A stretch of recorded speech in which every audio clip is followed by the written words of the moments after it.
company called Conservation Ambassadors.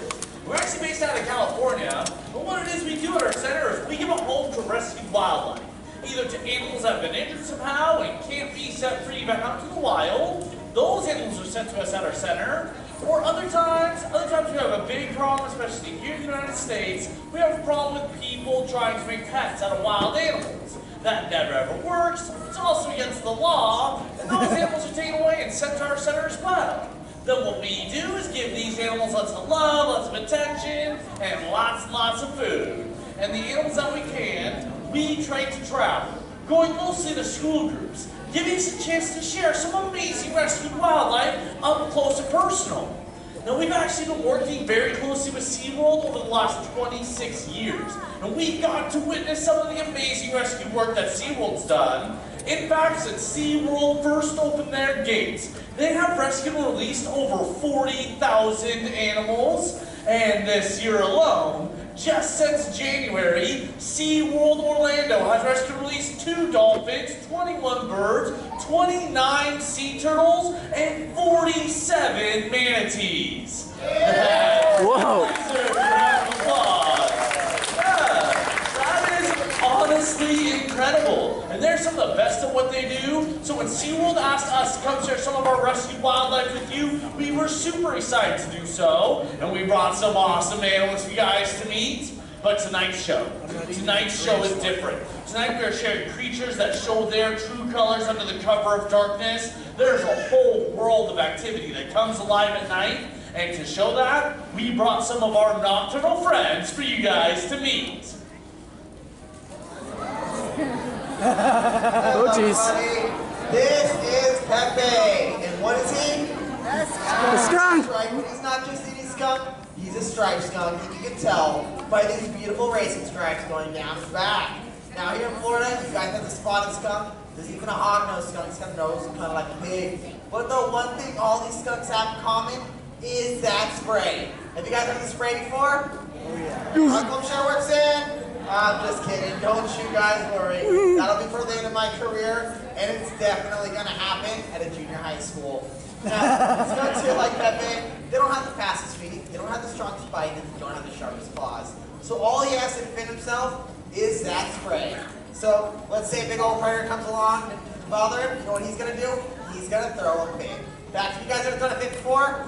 Yeah, that's what I thought. No, he's going to start stomping those front feet, letting that animal know that I will skunk and I will spray. And if that first warning's not enough, then he's going to do full-on handstands. And if they don't listen to those handstands, well, he's going to spray, and he can spray up to 15 feet. So some of you guys in this front row here, I'm sorry, you're in our spray zone. And that smell, that's not even the worst part. You see that spray gets in your eyes, your nose, your mouth, and it burns. It works just like nature's pepper spray. But I have to tell you guys, we've actually been having a skunk problem recently. We get a call at our center almost every single week with a group of saying, we got a skunk problem. And when we ask what the problem is, 9 times out of 10, they tell us they got a group of skunks coming up on their patio, eating all their dog and cat food every night. And I'm sorry, that's not a skunk problem, that's a people problem. You can't leave food out and expect wild animals not to come up and eat it. And the thing is, they eat it, and they get it, they get bigger, and they have more babies, becoming an issue. But there's an easy way to fix that issue. You just take that food on in at night, lock it on up, and he'll go back and eat the things he's supposed to eat. Things like slugs, snails, rodents, and all kinds of other pests, becoming a helper animal instead of a problem animal. But we came across Pepe because unfortunately his mama was hit by a car. And when they got out to check, they had saw Pepe sitting on the side of the road. And they recklessly decided to put Pepe on up and try and make a pet out of him.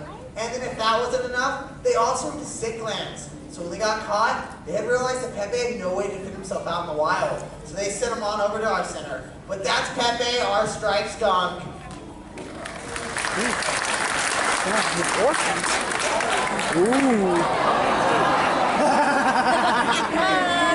For those of you who are interested in what happened on our stage here, you should check out the book in your library. It's called Everybody Poops. But this is Nova, and what is she? An owl. Who? Who? Who? I'm kidding, that's my only owl jokes. Yo, who? You guys are absolutely right, she's an owl. You're looking at have the great horned owl, named for these beautiful feather tufts on top of her Horned head. owl. Now, this bird here is perfectly set up to fly and hunt at night. Some things that help her. Number one of those eyes. Her eyes are so good at seeing at night that if we turned off all the lights in here, if we made it so dark in this room that you couldn't even see your own hand, just without light, and we took one little candle, with one little candle of light in the middle of a big room like this owl can see everything about as well as we see it right now. That's what her eyes are. But there's a problem with her eyes. Her eyes are so big. Her eyes see up so much room in her owl's skull, they're actually stuck, facing straight forward. If she wants it to the left, she has to turn her whole head to the left. To the left. Okay. If she wants it to the right, her whole head turns to the right. That's why she has that flexible neck. You can turn her head how far?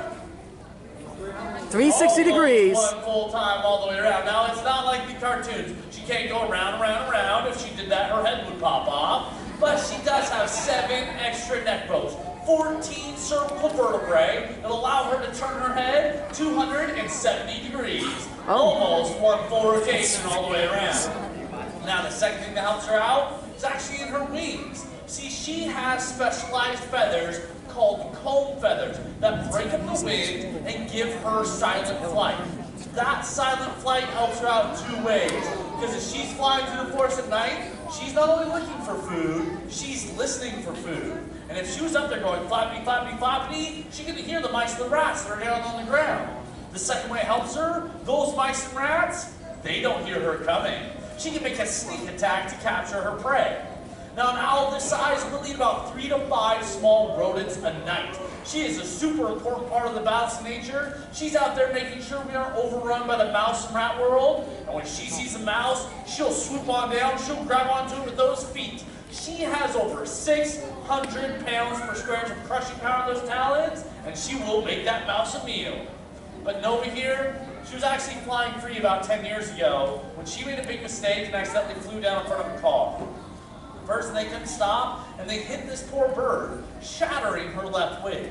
But they very bravely scooped her up and took her to the UC Davis Raptor Center in California. And by Raptor Center, this isn't like a dinosaur hospital. This is where they take care of the birds that hunt with their feet, like hawks, eagles, owls, and falcons, and they saved her life. But unfortunately, when her hollow bones healed, they didn't heal quite right. She has just a little bend in that left wing. And just that little bend is enough to take away the gift of flight. She can now fly about 20 or 30 feet, but that's it. And that's not enough for her to survive and hunt on her own out there in the wild. I do think she's absolutely beautiful though. All these browns, grays, and whites that she has on her back, but those colors, those are there for the opposite of looks. Because when you put this bird up in an oak tree, you don't see her. She is perfectly camouflaged for life in our woods. Anyways, that's Nova. Let's say goodbye to the great horned owl here.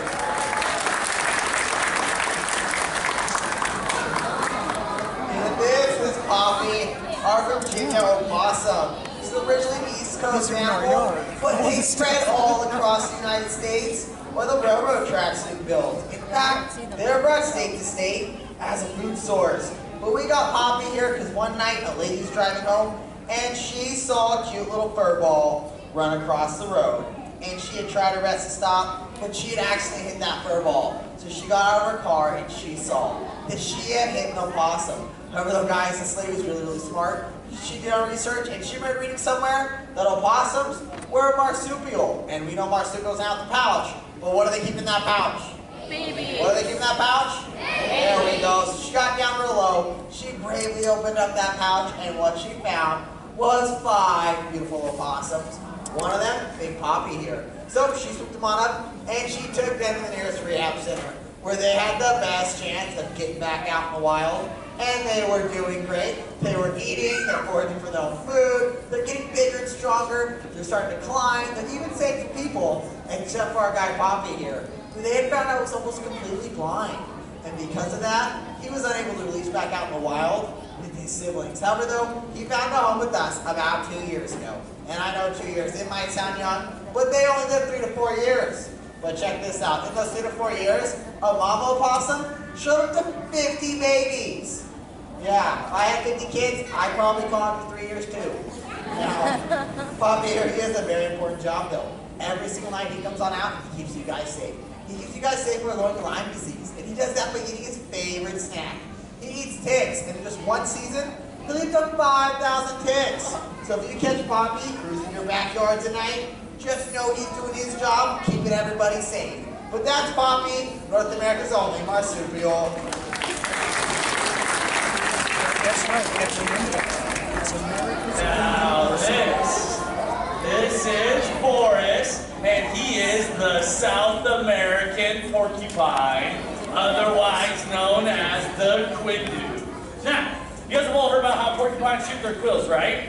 So what we're going to do is on the count of 3, we're going to clap one time really loudly. When we clap, he's going to shoot 10 to 20 quills towards the audience. So you guys in the first 3 rows, cover your eyes. Ready? 1, 2, 3. It didn't work. Start one more time. Ready? 1, 2, 3. It's not working. Do you know why it's not working? Because porcupines don't shoot their quills. Those quills are just hair that's sharp and stiff and pokey. And when another animal touches them, that's when those needles are left behind. It's not like they're spring-loaded and you can take Fire Missile 6 and shoot them out. But even though porcupines can't shoot their quills, they are amazing creatures. In fact, porcupines make up a lot of the world's largest rodents, from the Indian and African crested porcupines that can weigh upwards of 50 pounds and have quills that are over 2 feet in length. Or the North American porcupine, the fuzzy tree climber with barbed quills that we have here in the United States. But my favorite to talk about is definitely the South American porcupine. These quindu have over 30,000 quills, covering every inch of their body, except for their feet, that big button nose of theirs, and the very tip of that prehensile or grasping tail. Now what the quindu will do is he'll sit in a hollowed out area of a tree waiting for nightfall. Then he goes on his nightly excursion, traveling through the canopies of the South American rainforest with confidence because of that awesome hairdo of his. But let's say a predator does come near him. What he'll do is he'll shake his entire body like a big spiky maraca, banging those quills together to alert that predator that he would make an extremely prickly meal.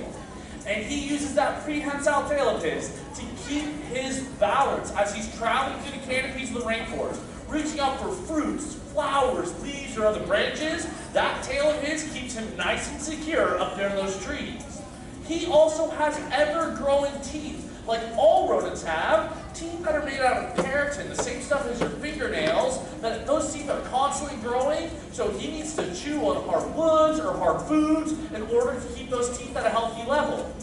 But Boris here, he actually came to our center from an animal production company that was shut down due to a lack of business. So Boris has retired from a life on the big screens to now doing programs with us. But because he was such a big star, that's why he's the only animal in our show that gets his own vehicle. But that is Boris. Let's say goodbye to the quindu.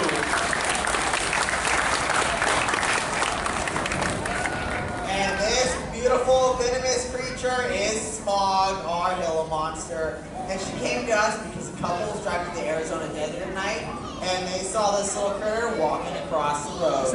And they recklessly decided to get out of their car, super on up, and try and smuggle her into California. But luckily, they got caught. But they got caught with Smog here, sitting in a tiny little bin on their dashboard. And when they got caught, they would not reveal the location of where they got Smog. And that was a big problem. Because you see here, Gila monsters are highly territorial animals. And if you release it back out in the wrong spot, they might chase other Gila monsters out of their homes. So they send her on over to us. But I have to tell you, I absolutely love Gila monsters, and I love talking about their venomous mouths. You see, their venom, it's not normally fatal to humans. The problem you have is when they bite you, is getting them to let go. Because unlike a snake that has 2 hollow fangs and injects its prey, their venom's all in their saliva. So they bite on down to their prey and they grind those teeth back and forth, letting that venom seep on in, making an easy meal for them. But they are incredible survivors. You see, they come from the hot deserts, and they can survive 6 months off that tail without food or water. And because they come from those hot deserts, you'll find other animals out at nighttime being more active when it's cool, and that's when you'll find the Gila monster poking his tongue out of his den, looking for his food. Now, we hear all kinds of crazy stories about the Gila monster. We hear stories that they're gonna pop out of the bushes, breathe venomous gases in your faces, and luckily, that's just not true. And once you get to know these heavy-bodied, slow-moving, mild-mannered creatures, you're gonna realize they're not so monstrous after all. But that's Smog, our Gila monster. Now this is Disco, and he is the gray fox. Now Disco here actually came to our center because he was found abandoned as a little tiny fox kid. The people that found him did the absolute right thing. They took him to a rehab center. But unfortunately, the rehabber that got assigned to Disco did all the wrong things. She loved him, and she cuddled him, and let him sit on the couch, and watch TV with the kids, and play with the dogs. And by the time she had brought him back to that center to be released, they instantly saw that she had ruined him. He had lost his respectful fear of people, and wouldn't be able to survive in the wild. So instead, he was sent to our center about 12 years ago. But here's the thing. Foxes only live 8 or 9 years.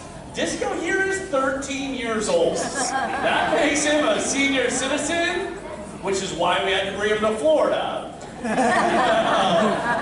foxes are amazing nocturnal animals. They can scale trees with ease using their cat-like movements. They are excellent scavengers and hunters, eating everything from birds, mice, berries, carrion, and grasses. And even though they are so well adapted for life in our woods, we were losing the gray foxes. We were losing them for this beautiful fur of theirs. So many foxes were overhunted for that fur that their populations declined, and then we decided to cause another problem for them. We introduced an invasive species called the European red fox that took over gray foxes' habitats, it took over their food sources, but in recent years, the gray fox population has been making a steady comeback, which I think is very cool to see. Now, although Disco may look really cute, he is one stinky little man. He has a very strong, musky odor. He uses that smell of his to mark his territory to keep other males out. He also uses that as his own personal cologne to attract the lady foxes during the mating season. But even though he's a bit stinky, we still love him. That is Old Man Disco. Let's say goodbye to the gray fox here. All right, who likes milkshakes? Well, so does our curly-haired tarantula, Octavius. In fact, some might say he's a bit of a milkshake connoisseur, and he travels to grasslands of Costa Rica looking for the best flavor. And right now he tells me he's a big old fan of cooking, slug, mealworm, and your favorite house guest, the cockroach. And what I mean by that is he's going to grab his prey with all he limbs, then he's going to inject them with a special enzyme. That enzyme's going to break down that bug's body, liquefying him, turning him into one juicy milkshake. So once he's ready, right behind those two gorgeous fangs, he's got his own two straw-like teeth. He's going to dip on down, serve him on up, just like a delicious milkshake. But don't worry, guys. If he was to bite a human, it would just feel like a bee sting. What he's got for bigger predators are all these curly hairs. So if a big predator comes along and spooks him, what he's going to do is he's going to start scratching off those hairs. Those hairs are going to catch into the wind and make that predator's eyes, their nose, their mouth, and it's going to itch and burn like a really bad allergy season. Well, we came across Octavius because a young man had him as his pet, and as he didn't go off to college, who do you think he had to leave Octavius with? It was his mama. Only problem though was, guys, his mama was afraid of spiders. So she gave us a call and we were more than happy to take him. But we actually recently got in contact with that young man and he was absolutely thrilled to hear that his pet spider here, Octavius, was out here with you guys doing shows. But that's Octavius, our curly-haired tarantula. These next two will melt your heart. This is Zig and Zag, and they are 3-month-old raccoon babies. These two little guys, they actually came to our center because there was a couple who cut a tree down their backyard, and these two little ones fell out of the nest. Now, mom was nowhere to be found, so they scooped them up and took them to a rehab center. But unfortunately, the county that these two were found in has a non-release policy for raccoons. So these two needed to find a forever home where they faced being put down. So that rehab center called us up and asked if we could take them in. And how could you say no to these cute little faces? I am so excited to watch these two keep growing and developing with you guys here at SeaWorld. And I'll tell you what, raccoons are one of the most highly adaptable animals on this planet. For instance, their fingertips. They have hypersensitive fingertips that are about 6 times more sensitive than yours or mine. That 6 times sensitivity allows them to feel in the creeks and riverways, searching for crawdads and frogs, while their eyes are still up and looking out for predators. They also have these amazing wrists that they can rotate so they can go up trees head first, as well as come down trees head first. In fact, these guys are so good at being in the trees. Check this out. They're perfectly set up for their arboreal lifestyle. And the thing that I find most fascinating about them is their stomachs. See, they're what's known as an omnivorous animal. Can you guys say omnivorous? Omnivorous. Yeah, that's a big fancy word, meaning these guys can eat anything and everything. Beetles, grubs, worms, fruits, flowers, dead stuff, eggs. They can survive on the coast by eating mussels and clams. They can survive in the deserts by eating cacti and bugs. And with these guys here can even survive in the hearts of our greatest cities. And I think for putting them with us, we're going to give the raccoons a whole lot of credit. But instead, with animals being able to survive in our urban areas, we're running into a lot of problems. Luckily, these problems are easy to fix. Things like removing the supplemental food sources, like dog food and cat food or open trash bins that are left out. The animals become dependent on those food sources, and it turns them into problem animals. Another big one is don't throw food out your window when you're driving. It might seem small, but it attracts animals to the roadways and often gets them hit by cars. And another one is actually removing some of the light pollution.